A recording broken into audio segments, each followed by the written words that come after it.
911, what's your emergency? Oh my God. Bees. You said bees? ABC Thursdays, 911 is all you. That truck was hauling 22 million killer bees. With the 3-part season premiere of that, That's enough bees to kill 44,000 people. Is that a bee-nado? this one's gonna sting. Help is coming! 911, all new Thursdays, 8/7 Central on ABC and stream on Hulu. This is a Rogue Media Network podcast.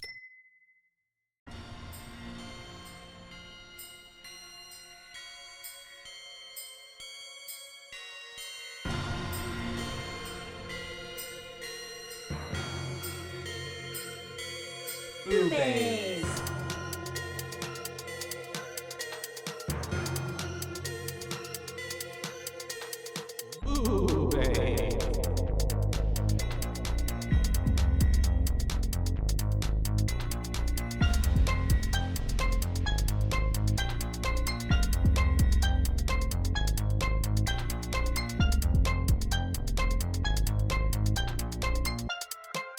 Hi, Hello, and welcome to BooBaes.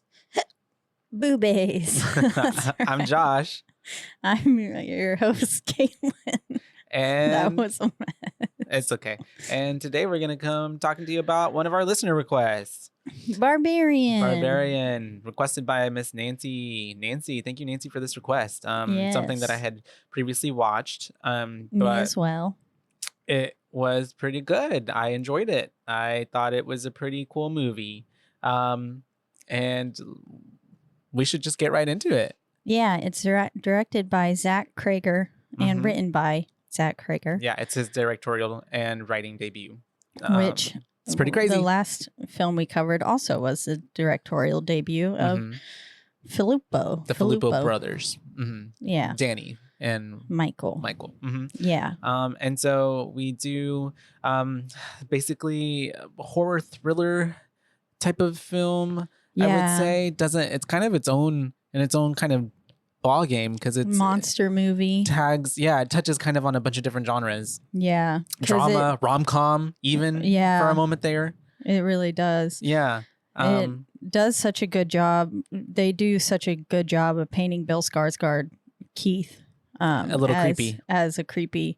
I mean, of course, Skarsgård has such a unique face too that it seems like you know, he just kind of has that inherently creepy. Unfortunately. Yeah. For him. No, But it's also creepy, like but cute so at the same time. attractive. Yeah. I was Mhm. like, It's this man is definitely handsome. Well, it's the way that he plays his characters for sure, and the way he, the certain mannerisms as well, and even the cadence and like the speech, even the way Keith would like kind of not necessarily stutter, but like his delivery and his tone and like nervousness in his voice, almost at times was very even coming off a bit like either try hard or he's doubling back to cover up for something. Yeah, exactly. Yeah. Especially whenever she found the room. Yeah. And it almost seemed like he already knew about out. it. Yeah. Yeah. He was like trying to play it down. Yeah. Mhm. It seemed like he'd been caught I could definitely or see something. They did I just love how, and especially from the trailer too. Yeah. Do you remember the trailer? Like it didn't give much away, but what it did make it seem was more of like him being Bill, the villain. Yeah, with Keith being the bad guy. Yeah. Yeah. I remember thinking going into the film that Skarsgård was bad. Mm-hmm. And like they fully had me believing it until his head gets It kind of gave cat and smashed mouse in. movie at first. It gave like Psycho. It gave like, this is gonna go a certain way, and eventually he's gonna try to kill her or something. Yeah, exactly. She's gonna have to try to escape. And I mean, even though there was like the instance whenever he was asleep on the couch and then we see the door close behind her and stuff, that did make me clue in. And then at that point too, I had started trusting him. There's something more here. Yeah. Yeah. But then I was like, oh, well, what if maybe he's got someone else already locked in the basement Mm-hmm. or something, even though we didn't know about the basement at that moment. Mm-hmm. It's still such a good job. I love this movie, y'all. Spoiler alert. There's a lot of ways, like I feel like this movie almost gives, even like if they put it out with that, like, you know how back in the day you would get DVDs with like and I think you've done this with different one, how should this play out? Like interactive, like you could choose different roles for which the movie could go. Oh yeah, that 'Cause would be it cool. did- Yeah, with Final Destination. Yeah, because it had- gave very much like that type of vibe. Like it literally could have went in like several different directions of horror genres, subgenres, other than the way that it went. But yeah, could you just imagine seeing like a ghost like through the? I was just imagining it gave very Talk to Me. Yeah, it was like that's like the exact kind of glass in Talk to Me. But yeah, so I could see a ghost through that door. we have Barbarian, you guys. I'll take a picture of the door for y'all to see. We'll post it on our Instagram. And we open up on a rainy house. It's raining on a house, actually. Yeah. Yeah. Which is very rainy eerie. night on this creepy little house because the house looks put together, but just run down enough. Yeah. Like the door with how dirty it is, like that door Mhm. needed a fresh coat of paint for Yeah, sure. I could see that. And stuff. Well, and it was the way that it was so dark and stormy around the house, and yet the house was the only thing like lit and framed, and Yeah. like it definitely gave spooky vibes. And the music throughout this entire I enjoyed really it. Yeah. enjoyed. Especially Yeah. when she's discovering the Mhm. layer, whatever. And yeah, it's like, I know I put in my notes Me like too. well placed soundtrack Mhm. here because it had that like plunking that was Yeah. like dink, dink, dink, Mhm. dink, dink, dink. Yeah, the Yeah. synths. And we have our main character pulling up, Miss Tess. And she is and at this point too, the score is like wailing like behind like everything going on. Yeah, there's like screams, yeah. actual screams happening in it. And then I love the transition shot Of it going through the window. Yeah, and then the music intensifies, and then once we slip through the window, we get silence, Mhm. and we just hear her saying like 8831 or whatever, Mhm. trying to remember Get the code. for the little lockbox for the key. Yeah, And she ends up ignoring a call from Marcus, which will come into play later. And then we have her trying to get in the code, which she enters in incorrectly. I really thought Marcus would come more into play. Oh yeah, maybe coming all the way or like entering at some point, Yeah. interjecting. No, I think No. it's just more to drive the narrative, of her character of like, why she's in Detroit and stuff Mhm. like that. Yeah, and so she ends up trying to get in, which she can't, but it's because she got the code wrong. But even when she does open it up, the key is not there. So she's like, what the heck, man? So she calls the realty, like Airbnb agency that got her the room, or, you know, the house, not necessarily room. And she can't get a hold of them because it's probably, I don't know, it's like midnight or something. It seems like she's there late. And that's whenever we have her going back to her vehicle, trying to figure some stuff out. But and on the way back to the car, she notices that like the neighborhood, like it kind of is a little janky a little bit. yeah, It's you very can't- dark. Yeah, Usually you have like there's street lights or something. Yeah, Mhm. or like porch lights on and stuff. Mhm. So she can't tell really just how Mhm. run down this neighborhood is Mhm. yet, but it seems abandoned Mhm. because there's like no signs of life Yeah. anywhere. And then she's in the vehicle and she sees the light turn on in the window. And she's like, and the soundtrack cues it too, and it's like Mhm. doom doom. Yeah. And so obviously she's like, what? So she goes up and she's ringing on the doorbell, knocking on the door. And then we have Bill Skarsgård come up. He Yep. opens the door. And he opens the door and is like, yeah, excuse me, what the fuck are you doing on my Mhm. porch right now? And she's like, your porch? This is not real dialogue that happened between them, but Yeah. it's kind of the gist of it. Yeah. Um, And she's like, but I'm supposed to be staying here. And he's like, well, I'm staying here. And then that's whenever they're kind of like at an awkward, like, what do we do here? And then yeah, he invites her in, which immediately I'm just kind of like, no, don't go in. But, you know, it's only the first 3-4 minutes of the movie. So yeah. got to go somewhere. And so she goes in, and as she enters the house, we get a title card. Yeah. And I like which how was really cool. we transition and she's walking and then it's like, yeah. Yeah, And the it little says- bugs crawling on the Barbarian. Yeah, Mm-hmm. it was really cool. I liked the title card, although I do think it would have been better placed right after he gets his head smashed in and right as we transition to AJ's character. That's true. I think it would have been really fun had they put it there, Yeah, I can see like that. fresh. Yeah. In between it. Mm-hmm. And then because the true Barbarian is AJ. Yeah, Mm-hmm. for real. Yeah. Well, and also the dad in the basement.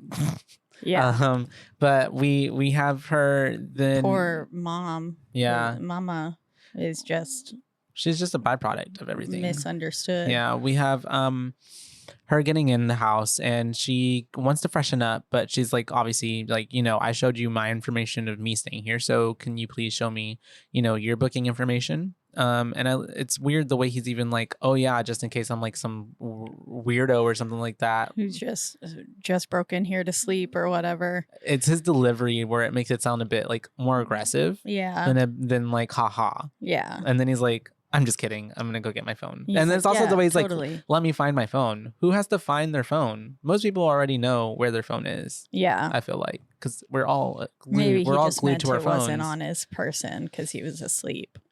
But even then, why we'd have to find it? Yeah. Maybe he just meant go grab it. But used weird vernacular. Mm-hmm. Who knows? But basically, she goes to the bathroom, comes back out. He shows her his booking information, and it's like he's like, here's the thing. Yeah, here's the thing. And everything lines up. He had booked it on HomeAway while she booked it on Airbnb, and there was some weird miscommunication where his dates overlap with hers, and they're basically in a standstill. And they're just like kind of awkwardly like, well, I don't know what to do in this situation. And so she starts looking for hotels, and he says, like, just stay in here because there's some convention creepy out there. Oh yeah. He was like, just stay in here, don't go back, sit in your car, like at least stay in here where there's a door and a lock and everything. Like he was like, I don't know if you got a good look at this neighborhood, and had she seen it in the daytime, she probably would have been a little more like, yeah, let me stay in here.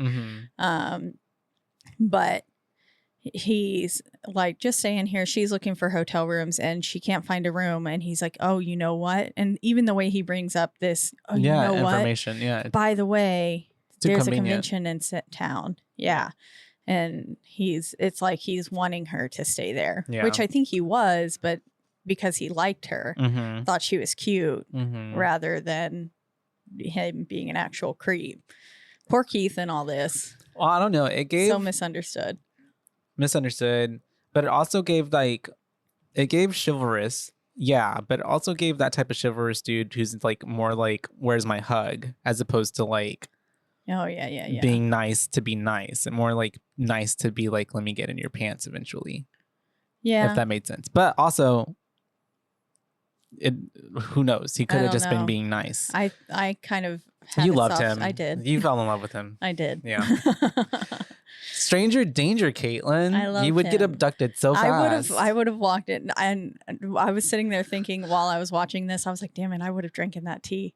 And I would have got the wine. I would have been like, wine? Yeah. Open it up while I take a shower. Sounds great. But yeah, we have her and him having these kind of weird, awkward moments at times, because they're both just meeting each other, and obviously she's feeling like, this is a dude, and I'm just in here kind of vulnerable. But as she's calling for the rooms and not getting anything, that's whenever he weirdly is like, well, you know what, you could just stay here, because I as a gentleman, I can't just have you, being out and put out. Like you have to be here, and then and you can take the bedroom, and I'll sleep on the couch, because this is what good dudes do. Yeah. And she hesitates at first, but if I was her, I would have been like, okay, well, at least there's a lock on the bedroom door, and I could lock myself away from him if push came to shove, and that was necessary. And because it made such a big deal of her locking all the doors too. Like whenever she went into the bathroom, it showed her pushing the lock on the door. Whenever she went into the room the first time to like kind of offload her things and stuff. When she found the wallet and stuff. She locks the door really once she finally agrees to stay there and stuff. She locks the door. But she does say, I have this thing about clean sheets, and he had already been sleeping in the bed, so they have to wash the sheets, which means that they're going to be up for at least an hour and a half to 2 hours. And honestly, that's kind of fast. For sheets. Maybe if there's a speed cycle or something on this laundry machine, washing machine, I don't know. My dryer takes at least 2 cycles. Because it's to get through the sheets. to get through any clothing because it's old, just and old. it just doesn't dry super well anymore. Yeah. So if it was my washer and dryer, it would be taking 4 hours. 4 hours. Yeah. We're not sleeping. And We're not sleeping. They're We're just waiting going for right this into the next laundry day. and the wash. And that's whenever we have her, getting ready for the night. And then she comes back out, I guess, I'm assuming from like showering or something, or just getting ready for bed. And He's washing her face and stuff. Yeah. And he's like, I was going to open this wine, but I noticed that you didn't drink your tea. And so to not be weird, even though I'm still being weird right now, bringing it up, I was waiting to open it in front of you. So in case you wanted some, you wouldn't think I'm trying to like kill you or poison you or anything like that. Or slip you a drug, which I mean, it makes sense. And so, she's still a little bit uneasy because she's like, no, it's okay. You can drink. It's fine. But they start to get to talk to each other about like why she's there and her job interview. And they find commonality because he's seen the movie that this director had made previously that she's trying to work for, and Blue Easy or something. Yeah, like that. it's a jazz movie, like a documentary. I think is what it was, kind of style or something like that. Yeah, it was definitly documentaries because she's a documentary style filmmaker. Yeah, and so that's whenever we have then it transitions to like they've been talking a while. She's now drinking the wine, and they're at the living room, and they're having a conversation about like basically her life, right? Yeah, because he really got her to open up to him whenever she was like, yeah, she's doing a documentary on like the housing district and stuff in Detroit, and he was like, oh, Interview me. who you should interview for that is me. And she was like, LOL, why? And he was like, well, I'm one of the founders of the Lion Tamers, which I don't really know what that is.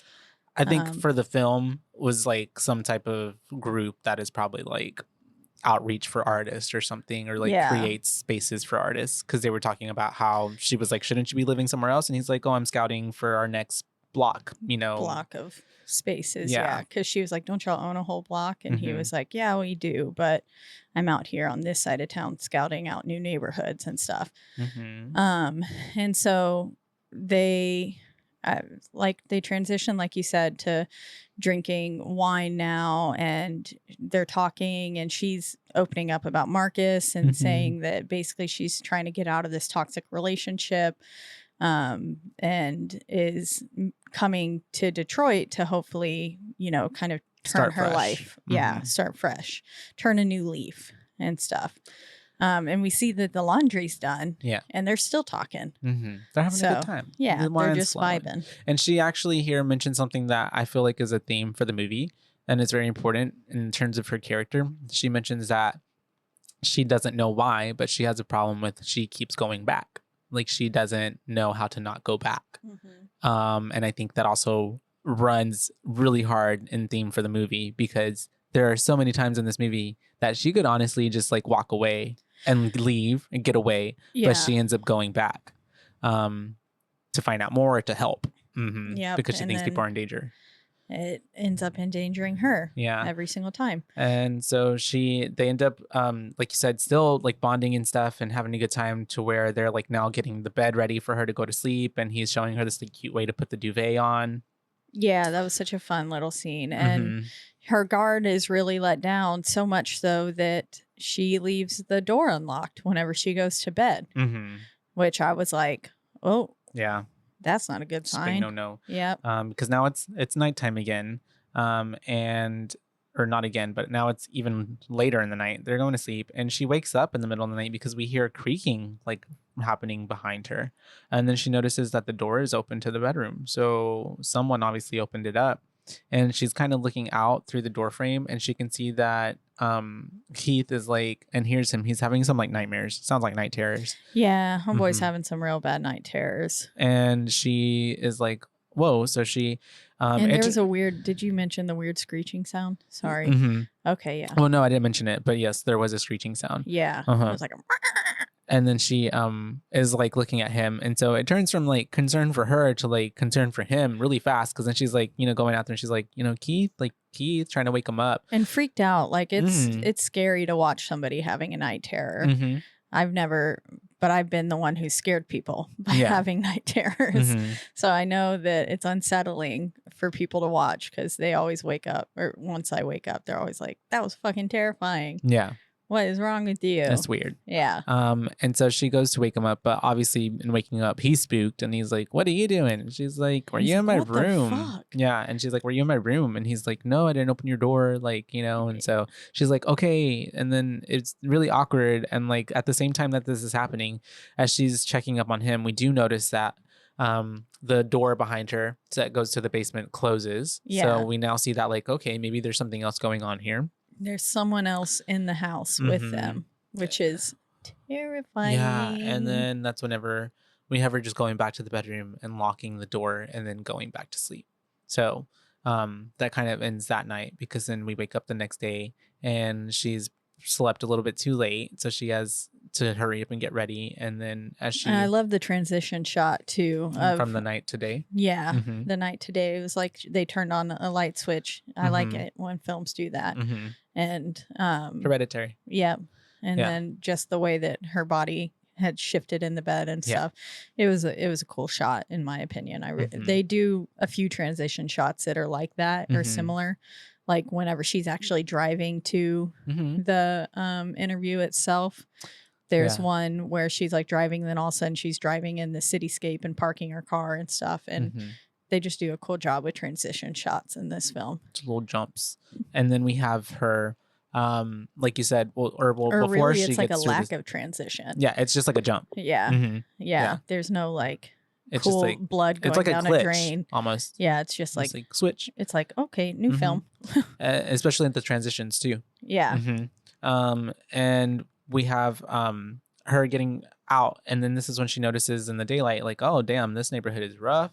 And then, like you said, we have her driving to the job interview, which she finally gets to, and it's happening in like a coffee shop or something, or Yeah. It looks Mhm. like a Starbucks or something. yeah, On one of the houses written in graffiti, it said death from below. I didn't notice that. Yeah, on Mm. the house to the left across from the street, it Mhm. said really big on it, "Death from below." Probably a warning sign. Yeah, a warning that there's Whoever goes into that house is gonna die. yep, Mhm. there's death below these houses, and And it'll get you. mm-hmm. And then we have her meeting her new employer. It seems like it's going well, because they come out and they're still chatting, and that's whenever her future employer is like, "Where are you staying?" And she tells her, and she's like, "Oh, what?" And it's very much implied that like that's a bad part of town. Like she should not be staying there. And she tells her to be careful. And Yeah. it's funny how Tess the whole time is trying to be like, "No, it's okay. Like I have a bright roommate." Yeah, she was like, "It's a complicated story, but Yeah. it'll be fine." Yeah, they're in the Brightmoor area Yeah. of Detroit, is where this is supposed to be located. Mhm. And yeah, Catherine is wildly against. Catherine's face was like, "Are you shitting me?" She was like, Yeah. "This is a joke, right?" Yeah. Yeah. And but then anyway, she ends up rolling back home or back Mhm. to the Airbnb and is getting out of her car. And this was the most terrifying. One of the most terrifying things is whenever you just see, it reminds me of that scene in Get Out when the granddad's yeah. charging, Mm-hmm. running at her. Coming towards her. Yeah. Yeah, because Or you him. just yeah. Sorry. Oh well, yeah. And then in this one, you just see her getting out the vehicle, and you can see from like the blurred background that something is coming towards her Yeah. And very fast.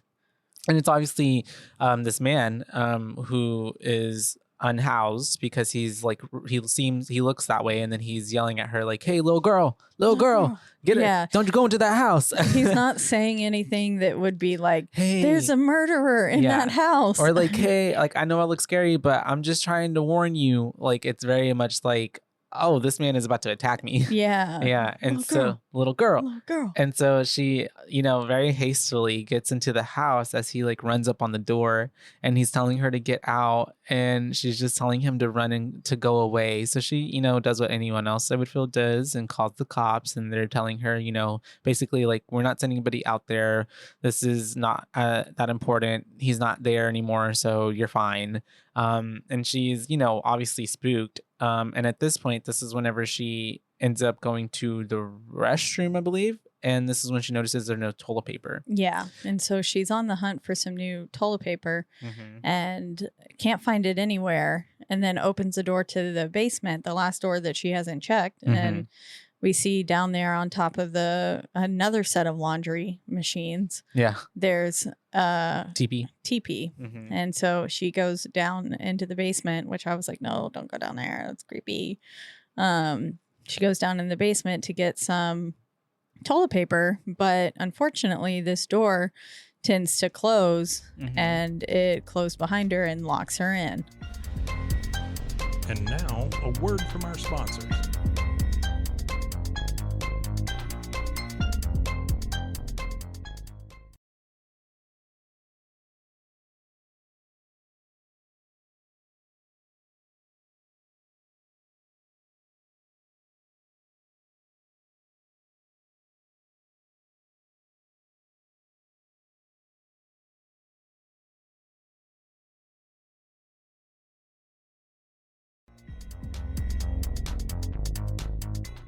And so since she's locked down there in the basement, she looks down at her pocket and she's like, fuck, she left her phone upstairs. And she checks her other pocket because she has the key to the front door with her. So she's like, crap, how is Keith going to get in here to set me free? Yeah. So she kind of starts to like look around. She looks out the window. She can't get it open. So then she just kind of starts to like explore down there to see if there's any way or something, or maybe something to help her get out. And that's whenever she looks on one of the shelves and she sees this hole in the wall that has a string coming out of it. And this to me is one of the most spookier parts in the film. It reminds me of, was it His House?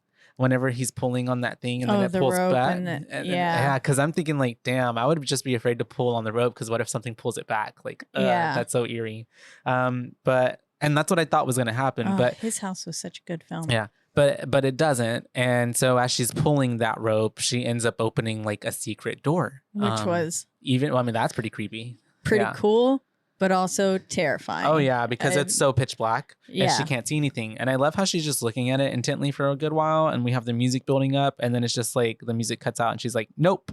And then we just have her, sitting there for a while, just kind of contemplating, looking into this abyss of nothingness. And then she sees the mirror and she kind of gets the flash of an idea, and she grabs the mirror and honestly pretty smart. Yeah. And reflects the light into the void. And she can kind of tell that there's another door at the end of it with the doorknob.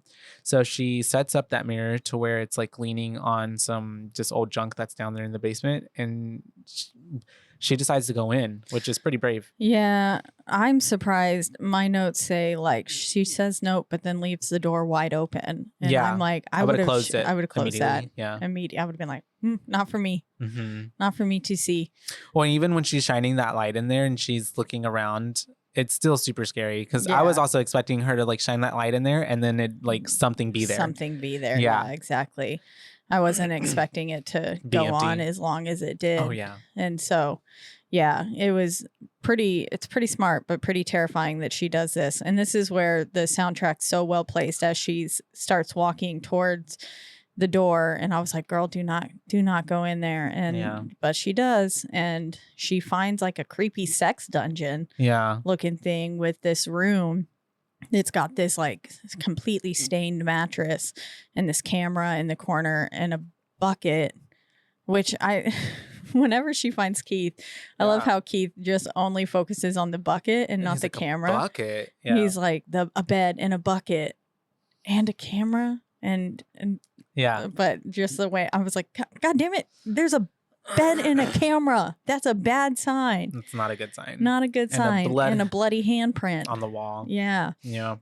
But as soon as she sees that, she kind of stays in there longer than I would. Oh, and even walking in there, I was thinking like, damn, the store is about to close behind her and Keith's got his next victim. Yep. That's what I was giving. Yeah. That's what I thought was going to happen.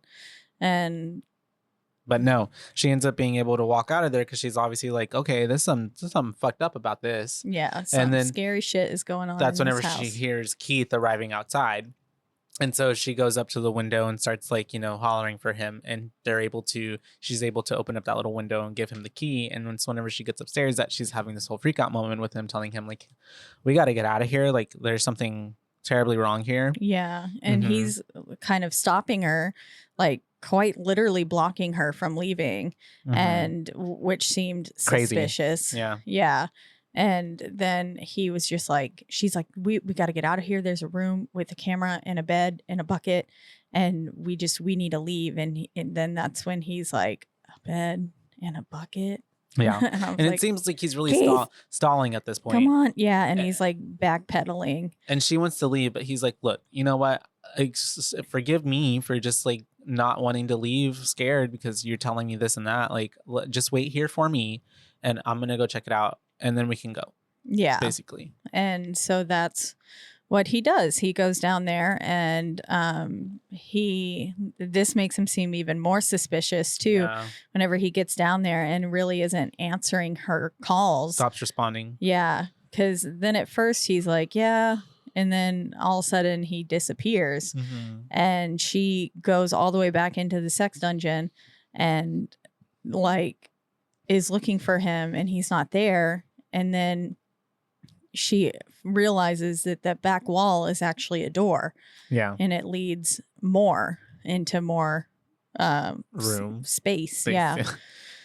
And which is pretty freaky in itself. Yeah, those steps, terrifying. And if I was Keith, I would have been like, yo, I found these steps. Let's go down them together. And I don't know why he didn't do that. And also, yeah, because it's so creepy as she's yelling for him and he's not responding. And then when she does start to like, call out his name from up top, you can hear him now screaming for help. And he's like, please help me. Yeah, help. Which made me feel like, oh, he's trying to lure her down there. It. Yeah. Yeah, I thought he was faking it. And so what does she do? She starts going down these really like narrow and like, what's the word? At an incline, like at any moment, steep. Yeah. It looked like she could have fell and like just tumbled all the way down. But they literally look like they're going to hell, which is pretty terrifying.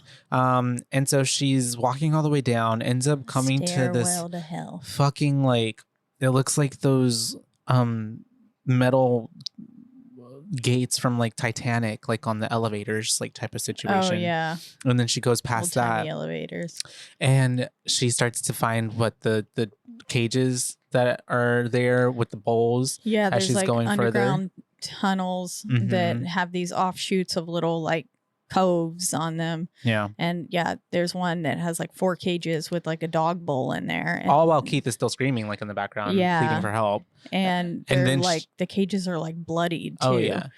If you can see tinges of red on them. And she and then and also too, like I would not be like put in my location on blast like that, but she's just like, Keith, she keeps screaming. And I was like, dude, I don't know if I'd do that. Yeah. But she then, as she's going further into it, and then it's freaking Keith just like stumbles on all fours out of nowhere, very scary. And he's like coming up to her. Yeah, the way he crawls up is honestly so terrifying. Well, because he also has those eyes that are very like, when everything else is dimly lit and you just see the eyes, they're scary. Yeah. They're big. They're and so his little Pennywise eyes. She why he did so well with that role. Ends up getting spooked, but he's like freaking out and he can't really calm down. And she's like, we gotta go. And he's like, someone's down here. And been bit. Like he's like, someone bit me. And she's like, what the fuck? So they try to she's like, we gotta go. And he was like, no, it came from that way. Like, we can't go back that direction. Yeah. And she's like, no, we have to go back this way. It's the way out. And he was like, no. And then all of a sudden, from behind him, this giant monster creature lady comes up. She's butt naked and her little titties just swinging around everywhere. Yeah. And she takes little Keith's head and just like a melon, just starts smashes it against a wall. My favorite thing. Poor guys. What's with the past 2 movies having both the eyeball thing? Because Talk to Me had the eyeball with Riley, and then Riley also smashing his head open, and then this one having Keith's head smashed in, and then spoiler alert, a lot of AJ's stuff. eyes getting turned to jelly. Didn't even Maloom have some like head stuff? And then what was before that? I feel like Hereditary. Everything we've been doing was about the head. has been doing things with heads. Yeah. I think even before that, but we do have Keith being taken out. So then we're like, what the fuck? And then we just have it cutting out, and then we cut to what I would say is our like second act of the film.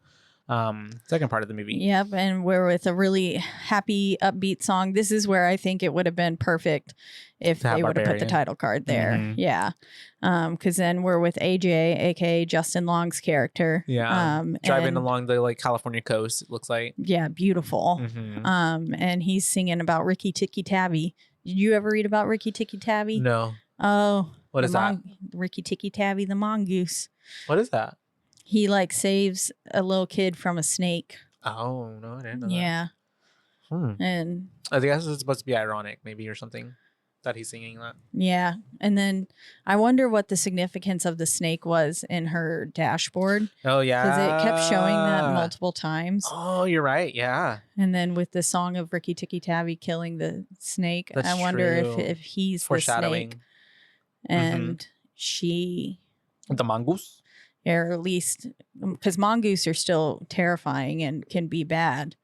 I don't know much about mongoose. I'm pretty sure they can still be very dangerous. I'm picturing an anteater for some reason, and I know that's not a mongoose. A little aardvark.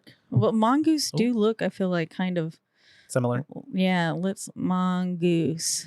Boom. But yeah, we're with him in this little holly-go-lucky kind of scene of him driving along the highway, and it's cut abruptly. They look kind of like a little fox. Mm-hmm. Because he gets a phone call from his agency. Or like, what are those prairie dogs? Oh, I kind of see what you mean. Mm-hmm. Almost looks like a meerkat. Timon. Meerkat, yeah. Mm-hmm. Timon's a meerkat. Yeah. Right, yeah. Timon's a meerkat. But they do look similar like to prairie dogs. I think prairie dogs are more chunky. And meerkats are like... I think snatched. Meerkat's more like a ferret. Longer. Yeah, definitely. And the prairie dogs are more stout. Yeah, and they kill cobras. The prairie dogs or the mongoose? The mongoose. Yeah. Are mongoose from a different country? They're pretty cute. Are mongoose from Australia or something like that? Probably. Something that has king cobras. The outback.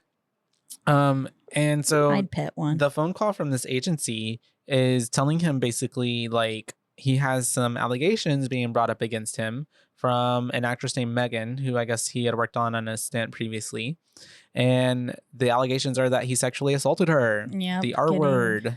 Getting accused of SA. Yeah. And he basically is getting kicked off the pilot episode that he was on, and he's getting out. Fired. Yeah, he's getting fired. And so he goes to his wealth manager. Yeah. And to try and figure out exactly how much time he has left before he's out of money. And we figure out that he has all of 3 months before he reaches zero with all the legal fees and with zero money coming in. Yeah. And he obviously, and throughout the whole phone call and his whole, his tone, the way he's handling the situation, we can already paint that he's probably not the best dude. He's a dick, and these allegations are probably true. And so we have the accountant, and then also at this moment telling him, like, I think you need to find other financial representation. So he's getting dropped by his accountant essentially as well. So this is whenever we do have talk of his other properties being mentioned, because he has rental properties, because he doesn't necessarily want to sell his house that he lives in. He wants to sell these little homes and stuff. But even the financial manager is like, you could do that, but it wouldn't buy you that much more time. And so AJ is really stubborn. So then he's just like, okay, whatever. So then we have him, catching a flight. He's on his way to Detroit, all while like the story's breaking out. He's reading articles online. It doesn't look too great for him in the situation. I figured it out. What happened? I looked it up. The snake charm in Tessa's car acts as a wildly understated foreshadowing, pointing to the mother, a Medusa figure of revenge warped irreparably by the violence of man. That's deep. It is. Yeah. Yeah. Well, it is. Yeah. Everything perpetuated in this movie is pretty much caused by the man. Yep. Mm-hmm. And second, this is getting a little bit ahead, but whenever AJ looks through Keith's things left in the house, he finds a copy of Jane Eyre by Charlotte Bronte. And Jane Eyre, a man locks away his wife, Bertha Mason, in a secret room only for Bertha to get free and cause a bunch of strangeness, culminating in a massive fire. And this light, Barbarian, becomes a contemporary reworking of the novel of a gothic horror about a man locking his prey offspring away in a basement only for one of them to eventually break free and terrorize the neighborhood. That's true.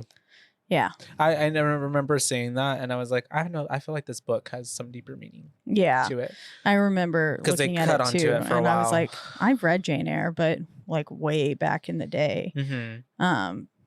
But anyways, I thought I would share that tidbit because I just looked it up because I was like, I have to know, because they snake, like pan in on the snake twice. Yeah.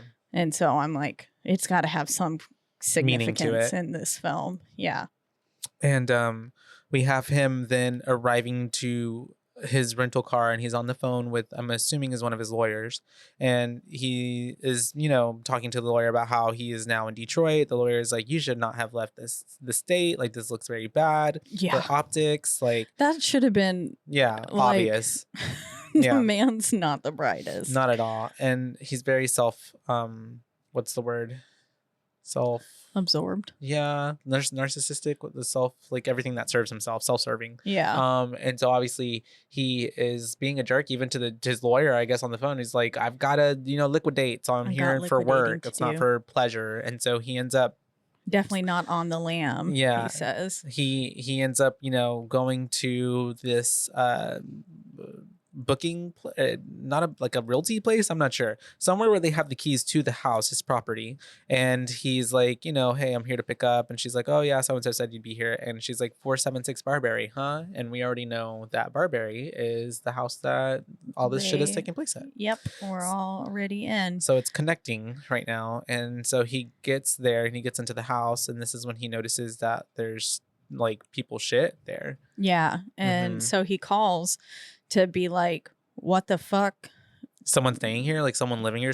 Do I have squatters? Yeah. And they were like, the last tenant should have checked out weeks ago, which so now we know it's been weeks. Yeah. That Tess has been there. Yeah. Tess has been locked away. And he's basically like, what? So there's no maid service that comes? And they were like, well, the maids come whenever people rent it out. And no renters means no service. Yeah. And so that nothing had happened. And he's getting a little bit rude with her. So she's just like, have a nice day. Have a Goodbye, good day. sir. Bye. And just hangs up. All good for her. And then also I would be a little pissed off if I was having people manage my property too. Mm-hmm. And it was like they weren't regularly checking up on it.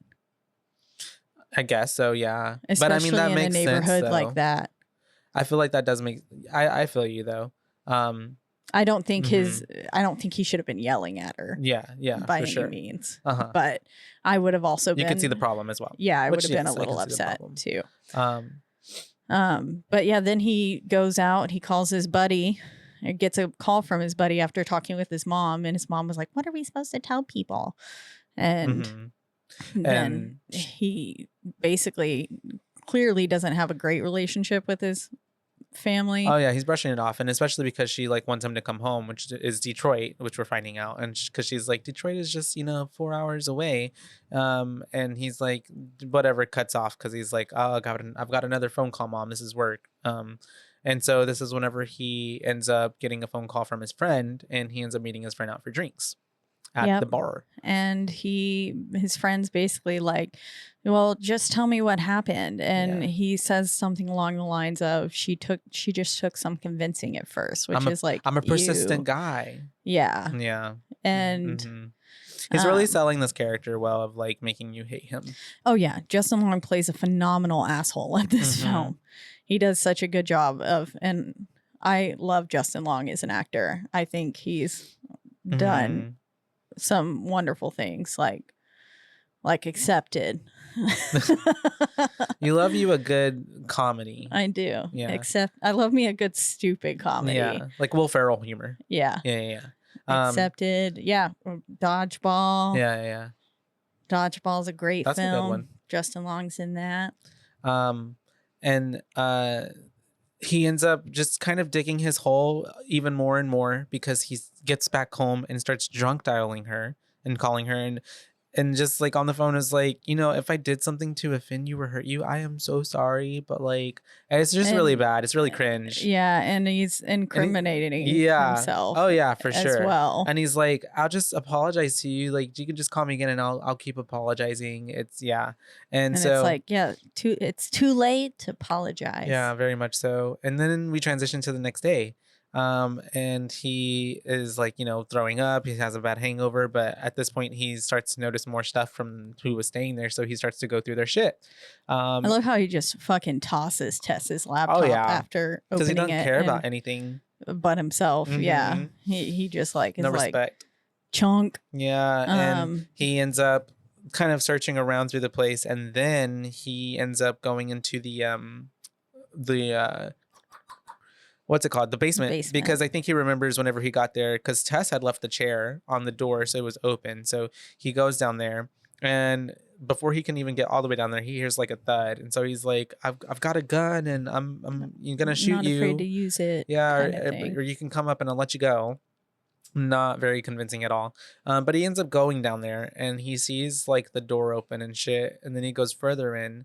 And that's whenever he goes and sees that room. And like you would think a normal person would be like, oh my God, what's going on? But he ends up immediately Googling, can underground rooms be counted as square footage? Square footage, yeah. And so he's down there like with this measuring tape trying to literally get the dimensions of the floor, the layout. The door wasn't really like, because whenever he went down there and the door wasn't open anymore, and like you could see the outline of the door. I was like, the door wasn't super secretive, especially once he was standing, because he went and stood in front of the mirror propped up. Oh, that's right. Yeah. And notice like, oh, what is this doing here? Yeah. And then he saw the rope and pulled it open and stuff. But I was like, that door wasn't super well hidden in the first place. It looks clearly like there's a door there. But anyways, yeah, he's measuring. He looks it up, and even a finished basement can't be counted as square footage in the house, which is kind of weird. I feel like it should be. Yeah. I feel like the basement should be included in the square footage of the house in general. Yeah.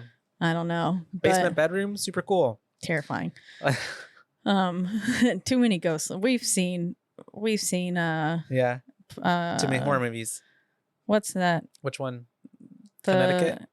Haunting of with Ryan Reynolds that we Amityville Horror. Yeah. Where he goes and sleeps in the basement and the stuff starts talking to him. But not for Justin Long. This the idiot just keeps going in, and then finally he finds the other door. And he's like, oh, even more square footage. Just starts going down like nothing. Yeah. It's like so dark. And he's just willy-nilly like, do. Yeah. Just happy-go-lucky as he's measuring all this extra square footage. And it's not even until he gets all the way down there. And then he kind of notices that there's that like light coming from the room on the side. And he's like, hello? Like, is anybody down here? And then his tape measure gets snapped. Yeah. And then he's like, whoa, what the fuck? And I love how we have him freaking out. And I think he even like, is this when does he run first, or do we get that POV of him with his arms and he's kind of like, I don't know. But he ends up running terrified. Because he stops by her room for a little bit, looks in, and then we get the nursing video. Yeah. And stuff. And then that's when his tape measure snaps, and then he basically just starts running, and he's running, and he falls into this pit. Yep. And then all of a sudden this cage closes down on top of him, and he looks around for a bit, and then we see Tess is down there too. And we see that she's still alive, thankfully. Yep. And then we transition to our third act of the film. Yeah. With the house in its heyday, basically. It's like the probably 50s. 70s. I don't know. Oh, yeah, 50s. It could be any time period. Happy-go-lucky, bright 50s, 60s kind of. Cookie cutter homes. Yeah. Cookie cutter neighborhood. Yeah. And we have Mr. What was his name? Frank. Yeah, Mr. Frank. And he is, leaving the house. He is going to buy stuff at the grocery store. And he's buying a bunch of stuff for like a baby. And then we have a newborn baby specifically. And that's whenever we have this lady in the store helping him out, getting stuff. And basically, she's like, surely your midwife gave you a list. And he was like, it's a home birth. It's just me. Yeah. And so she's really helping him out, not knowing that this dude is a serial murderer, rapist.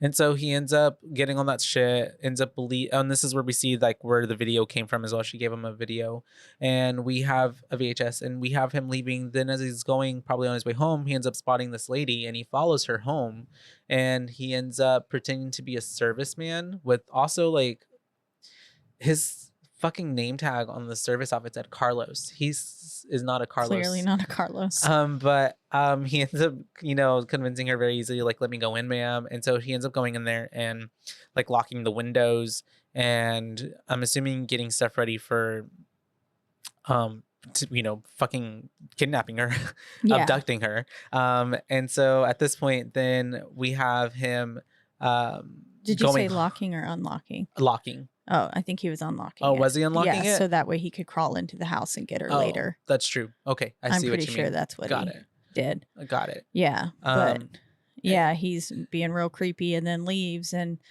it's just what different times when people didn't question things, and she just let him into her house, and and he ends up going back home, and then that's when we have his neighbor coming up to him being like, hey, like before you see the signs and it gets awkward, like we're gonna be moving, the neighborhood's going to shit. Yeah, the neighborhood's going to hell. And then little do they know that he's the reason why. He's asking Frank, like, are you gonna move too? And Frank's like, no, I'm not going anywhere. So that's why we get, knowing like that, why they stay there forever. And then we have all of that happening. He walks back into the house. We have him going all the way to where we know the basement door is, as we hear some woman screaming in the background, unfortunately. Poor woman. He's got locked in the basement. And then we have it cutting back to Tess and AJ back in the hole. Yep.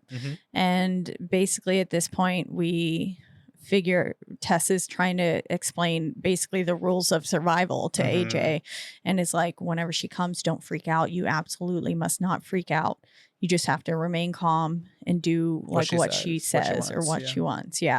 And so sure enough, she comes up and AJ's not, he's like, what the fuck is that? Not complying. Yeah. And then she sticks down this baby bottle. So gross. Yeah. And her hair's like all wrapped around the nipple of the bottle, and it's a huge ass bottle as well. It is. I don't know how even where. Also, she has a better set of nails than me now. I mean, nowadays, right now? because I can't get my nails done. But her nails were like so long, but they were in coffin shape. Like she had a full set of coffin set shaped nails. She got a lot of time down there. She'd just be filing. Yeah, all day. She could probably do a really cute gel set. Yeah, for real. And so she ends up trying to feed them, right? And he's not partaking in any part of it, but Tess is like, just do it. And then Tess ends up drinking the milk. So nasty. And then we have Mama. Probably the only way she can survive. Yeah, for those many weeks. And then Mama is getting upset with AJ. So she like jumps down there, which is really scary because she's massive. Yeah. And like it makes a whole thud and everything. Yeah, she's huge because Frank was huge. Yeah. And then she ends up taking AJ out of there, and just, we don't know what's happening to him at this point right now, but it leaves Tess in the room by herself. And so at this point she ends up trying to before she tries to get out, it's funny because we have Mama taking AJ to that little room that we saw earlier with the video, and she's like trying to breastfeed him, but before that she does that little boop on his nose, which I feel like is one of the best parts of this film. You love a good boop. And we have Tess now getting out of the hole. They booped and talked to me too. Yeah. At the party. Yeah. Jade comes up to Mia at one point whenever Mia's looking in the fish tank or in that whatever tank, saying I'm just being a weirdo or whatever. Yeah. She went boop. That's true. To her. She came up to her and I was like, like a boop. A little boop. We love boops. And so Mia's out of the hole. and she's running for her dear life. Yeah. And she ends up coming past the room Tess where is out of the hole. I'm sorry. Ugh. Yeah, not Mia. Tess is coming out of the hole. And that's whenever she ends up seeing that room that AJ and Mama trying to breastfeed him is in. And as she's, contemplating on like whether or not she'd help or get run away, she ends up stepping on the freaking tape measurer, unfortunately. Yeah. So it kind of alerts Mama that she's out of her cage. But so since this happens, Tess ends up running up and out of the downstairs area through the basement, and then she gets to that window and breaks out the window and climbs out of the window. The door had closed and she was locked down there again. Yeah. So yeah, she had to break out of that window, and she's crawling out, and she barely gets away from Mama. Yeah, like the unhoused man, Andre. Was that his name? Yeah. Yeah. Andre pulls her out just in time. And then you just see like Mama, I'm going to call her reaching Mama. For her. Yeah. Yeah. Reaching for her. And she just kind of like hisses and is like, yeah. And he's like, you got out. You're safe. Yeah. And he's basically explaining to her, like, she's like, no, someone's back down there. And he's like, no, you got out. Like you better get away from here. She comes out at nighttime, and you better get out of here before she comes and finds you. Because she will find you, is what he said, basically. Yeah. You're her baby now. Yeah, you're her baby. And so she's gotten out, obviously, but she's still concerned for AJ, who's still in there. And so that's whenever he ends up we cut back to AJ, and he's running away from her at this point because she obviously was chasing after Tess. And this is whenever he ends up running so much that he comes across that room, and then Mama comes up, but she is obviously spooked of this room, so it's kind of leaving you thinking like, damn, what is she afraid of that now she won't even go towards this room. Yeah. And she retreats from the room, which is like also terrifying to see her kind of walking up, and then it's kind like of when you see the predator retreat and you're like, oh God, there's a bigger predator behind me. Yeah. But he doesn't think that way, obviously. It's like when there's a velociraptor and then there's a T-Rex. Yeah. Yeah. Oh, now I want to watch Jurassic Park. And so she ends up he ends up going into the room that's behind him, and it's basically like a bedroom, essentially, an old or a lair. And so this is whenever we do cut back to Tess, who has now made her way to some gas station or area, I guess, and she's trying to talk to those cops, who are not giving her the time of day. Yeah, the cops think that she's just some like crazed addict, drugged out, individual who's been on a bender for days or something. She looks rough, but they're not, and they're familiar with this area of town, and it's probably large vagrant community and stuff, and so they're thinking that she's just another one, and they're not willing to believe her. But they're judging her solely based on her looks. She ends up kind of getting them to go there for a little bit, though. But just for them to fucking leave her there. I would have been like, look, this is my car. I can't get into it because my keys are in the house and I was renting this house. Like, but they clearly weren't willing to listen to her. Yeah. But yeah. And at the same time that, she's talking to them, AJ is down there basically trying to help the old man, because I guess he's thinking that he's being held captive there by the monster lady, Mama. And then he ends up... But he's also like simultaneously being such an ass. He's like, I'm going to get us out of here. Well, I'm going to get out of here, and then I'll go get help. And then I'm gonna get that bitch. Yeah. And he's like, and don't worry, like there will be cops swarming the place in a matter of hours. And he don't want that. He don't want that because Mr. Frank. That's he's been doing illegal shit his whole life. Yeah. And so that's whenever we have AJ then finding the videotapes, the VHSs. And it kind of cuts away from that, and then we have Tess now trying to, because she's been left by the asshole cops, she's breaking back into the house through the window where the dining room is, so that way she can go in there and grab her keys. But she ends up when she grabs her keys, I think this is like a moment where she's like contemplating of whether or not she should stay and help more, and then it cuts back to what's his face, AJ, in there with the old man, and he's Yeah. like, the old man is like beckoning for something, and so he like tries to give him water, and then he's like, I don't know what you want, and then that's So he just moves the whole nightstand Yeah. over there next to him, and the whole time while he's finding all the old man's videos and stuff, and watching like them. Frank is sitting there rummaging through the nightstand drawer, and once the video ends, AJ turns to face him and is like, "What is wrong with you, man? What the fuck is wrong with you?" Yeah. And then that's when Frank pulls out a little tiny baby gun and aims it at AJ at first, Yeah. but then ends up just shooting himself in the head. shoots himself. Another and headshot. Then he is dead. Yeah. Unalived. But then we're back with Tess, and she is now getting in her car and has the option to drive away, but chooses to ram the monster because Mama comes out. Mama comes out right in the nick of time and was like, "Rah." And then Tess is just like, and rams it right into her and into the house. And so the mama monster is pinned in between the house and the car, but not dead because she's like, and then ends up, I guess, she kind of kinda passing gets, out. Yeah, unconscious. And that's when Tess gets out of the car and decides to go back and help AJ. So she goes back down there and is looking for AJ. One of the most like infuriating parts of the movie. Yeah, maybe because not I'm the like- most. Sorry, there's another part that's more infuriating coming up, but this part sucks so bad. I understand that he must have been scared, but the light was shining on her for a hot second before and it's he the shot. only light on her. Like he could visibly, I feel like, see her. See that it was her and not the mom. Yeah. And He's but such anyways, a dumbass. he shoots her. He shoots Tess. Yeah. And as she's so- coming to help him. And obviously, and he runs up her and then he's like, oh my God, I'm so sorry. I'm so sorry. Like, and then he's like, you're okay. We're going to get you out. We're going to get help. And so they end up getting out.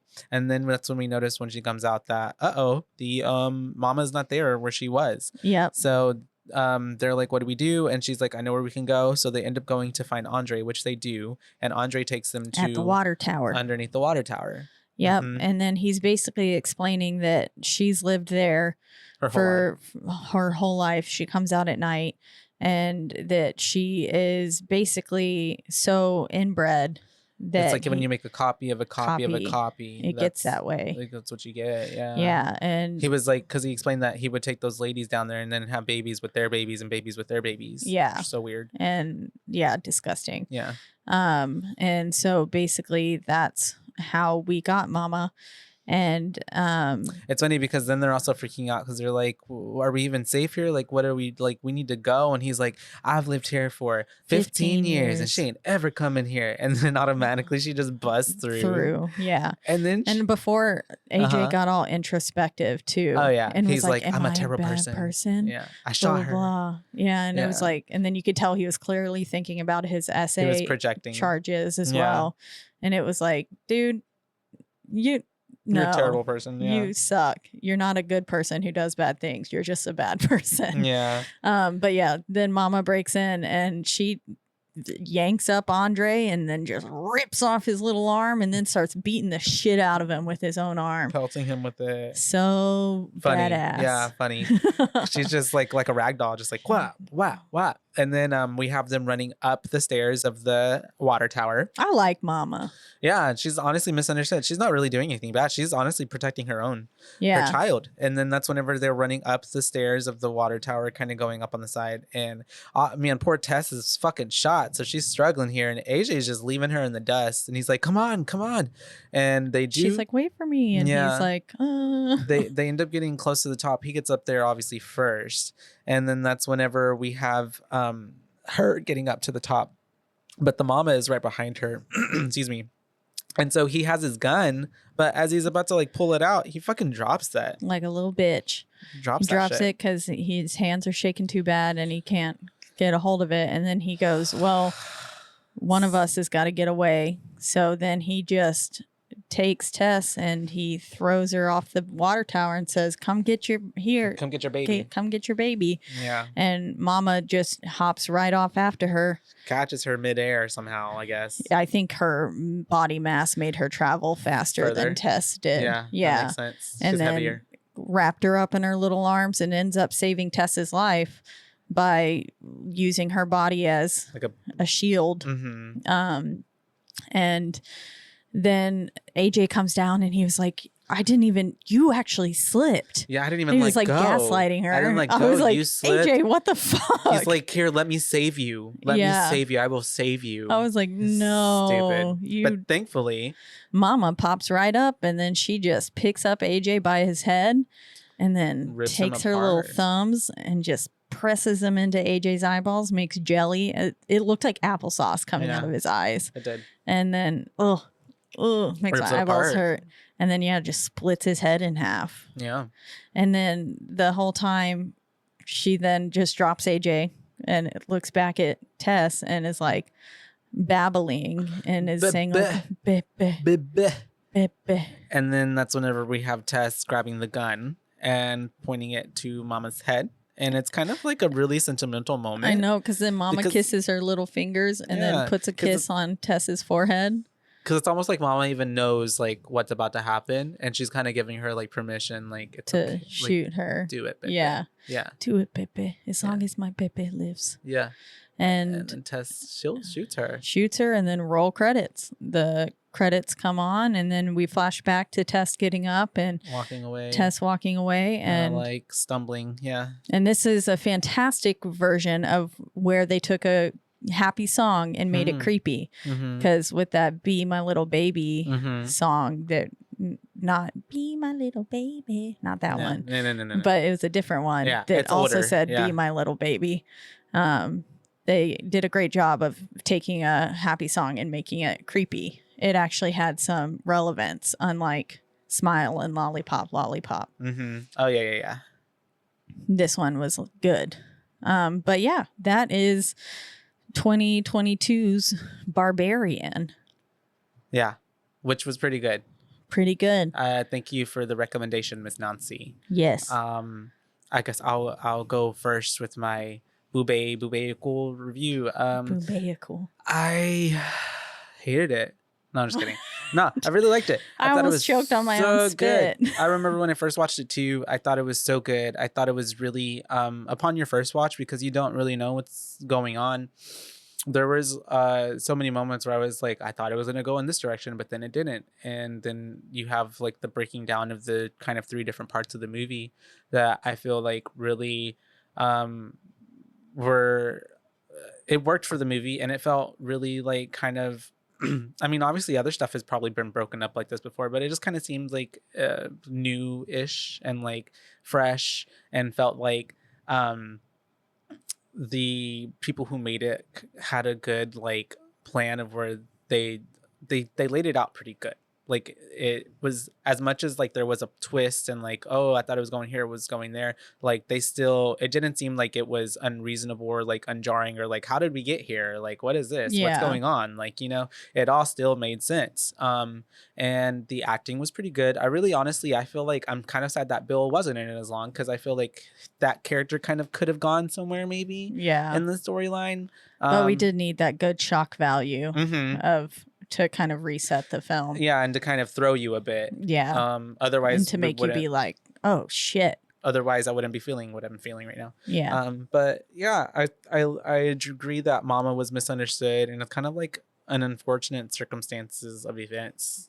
Yeah, it's not her fault that she's. And even like the whole situation with Bill, with Keith and Tess, like an unfortunate event that like honestly was just kind of a coincidence, but then it works in the film of like the context of the horror film, of like why she's even there and stuff. But like it was all kind of an accident, really. Yeah. She just ended up in that spot, and he was there at the same time too.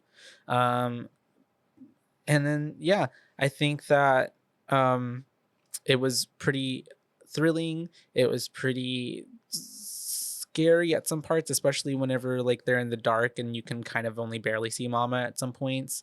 I think the design on her was pretty good. Yeah, it was pretty. She was like statuesque and tall, but like meaty, and like even though she was like naked, it wasn't like, because being naked like that, I feel like that could have been also like comical in a way.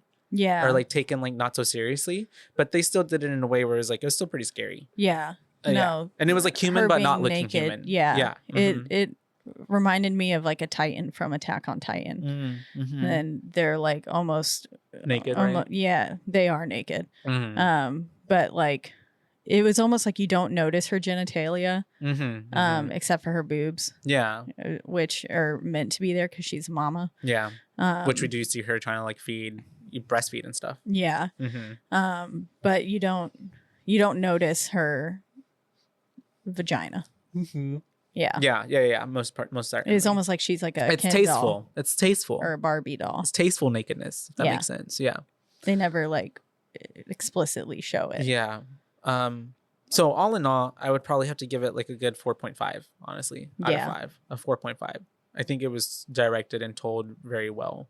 And I don't know if you could make like a sequel or something or a prequel. I don't know. It's cool. I don't necessarily want another movie of this, like a Barbarian, but like I want more people to look at this movie and be like, we need to make more films like this, kind of, if that makes sense. Yeah. Like how definitely. to make a good film. Here's an example. Here's an example. Take from what you will and make a good film now. Yeah. Yeah, because it really is such a great film. I really love it. You want some fun facts? Yeah. Let's see. The script started out after Zach Cregger read the Gavin de Becker book, The Gift of Fear, which encourages women to trust their intuition when confronted by obviously dangerous men. He used it as a writing exercise and began crafting a 30-minute short that consisted entirely of a conversation in which a woman continues to ignore a mounting series of red flags. He liked it well enough that he knew he had the makings of a longer film and began conceptualizing a broader story for the characters. Cool. Yep. Yeah. Zach Cregger originally offered the role of AJ to Zac Efron. Oh, interesting. Yeah, Efron turned it down, causing Cregger to rethink the role and then offer it to Justin Long, who accepted. The Hollywood Reporter expose on AJ is written by Kim Masters, who is a real-life reporter at the trade publication. In the wake of the Harvey Weinstein cases, she became known for breaking stories about men in the film and TV industry who had been accused of sexual assault. The film is set on 476 Barbary Street. The year 476 was when the barbarians invaded Rome. Director Cregger insists this is unintentional and purely coincidental. Wow. Sometimes things like that happen in life. Yeah. But also people love to like connect dots that aren't even there, if that makes sense. Even though I guess it was a coincidence. Yeah. Richard Brake shared a story on Instagram about attending a late night screening of the movie, noting that a particular group of teenagers sitting a few rows behind him were really into the film and were terrified. When it was over, they were leaving the theater using the flashlights on their phones. When the light accidentally caught Brake's face, the teenagers recognized him from the movie, then screamed and ran from the room in genuine fear. So Richard Brake is Frank, yeah. That makes sense. I would be terrified too. Right? Life imitates art. Yeah. Art imitates life. Did we get Nancy's? Okay. You want to read it? Yeah, sure. So Nancy says, it's funny. So I don't know how to feel about this movie. Don't get me wrong. It wasn't bad by any means, but it wasn't what I expected. Kind of unsettling, which I guess was the point. The early interaction between Keith and Tess are all too familiar, being a woman in a male-dominated work environment, and I've been in many Airbnbs before, so the thought of someone living underneath me and watching me while I sleep is terrifying. Yeah, it really is. The film was funny and at times at the expense of the horror, but it's commendable for taking a stab at something fresh. The mama character is scary as fuck, and if I ever came across her, I would probably just let her take care of me. The twist kept me anticipating what was going to happen next, and by the end of it, it all definitely will have me rethink about booking my next Airbnb. 4 out of 5 boobs. Good. Yeah. Yeah. I don't think any of the comedy aspects came in at the expense of the horror, but otherwise I agree. Yeah. I feel like the beginning of it definitely felt like more rom-com vibes with a tinge of creepy as opposed to like, you know, what I guess most people feel like a horror movie would naturally be or should be, like jump scares and like all ominous and creepy the whole time. Yeah. I guess. Yeah. Which I appreciate that this film didn't really rely on jump scares at all.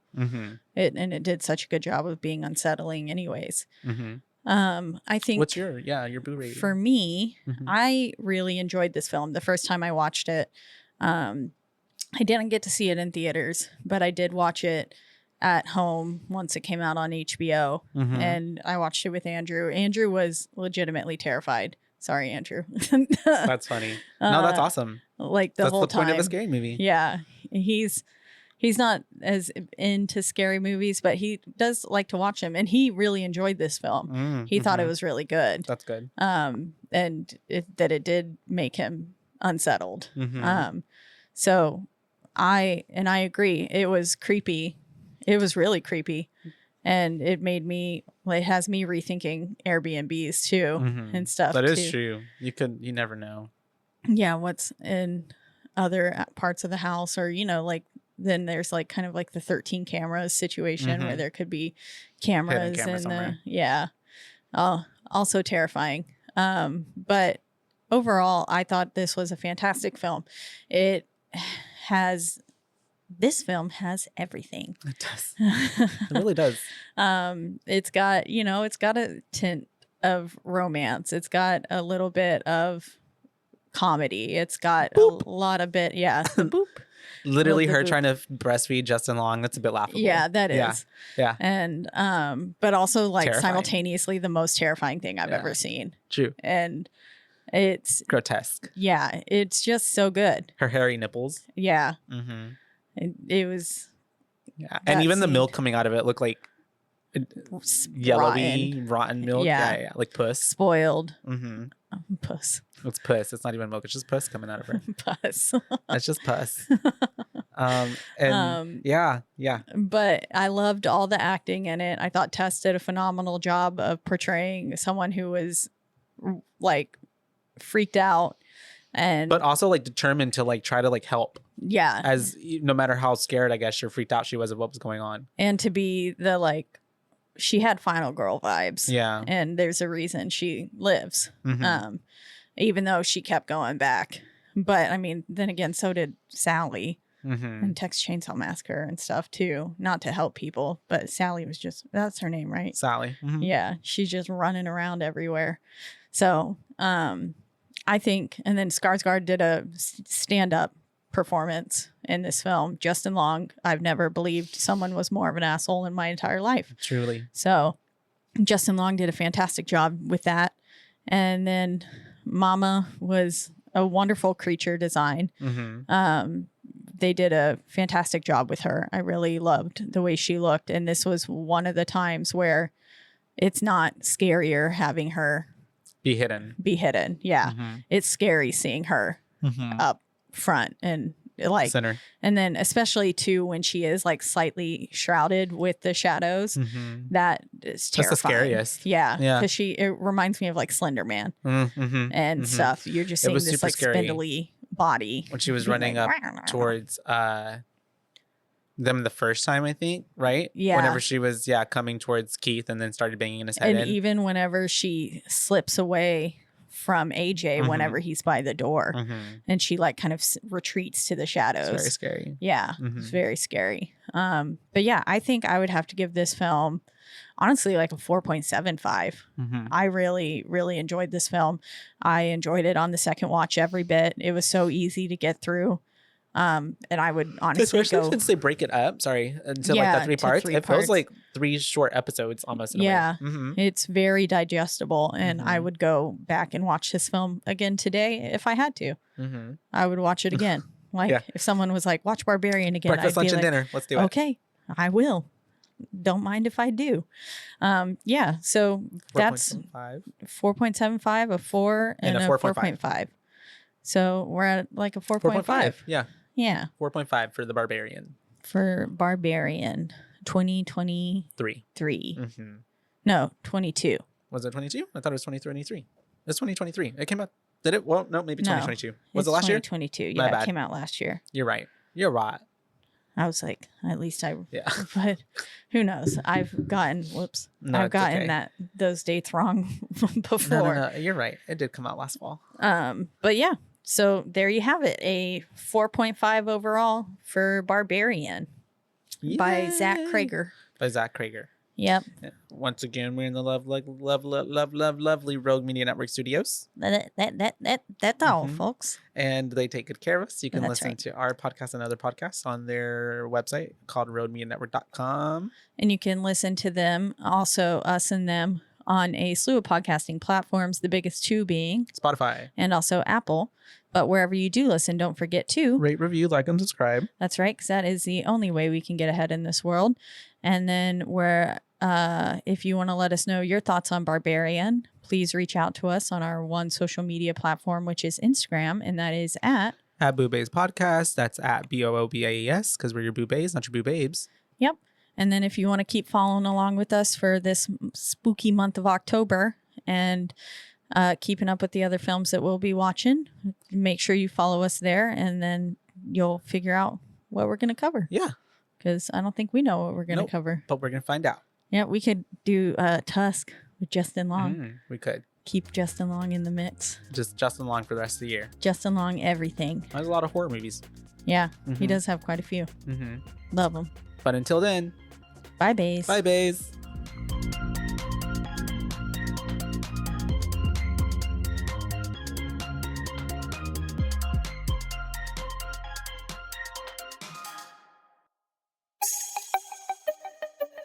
This has been a Rogue Media podcast.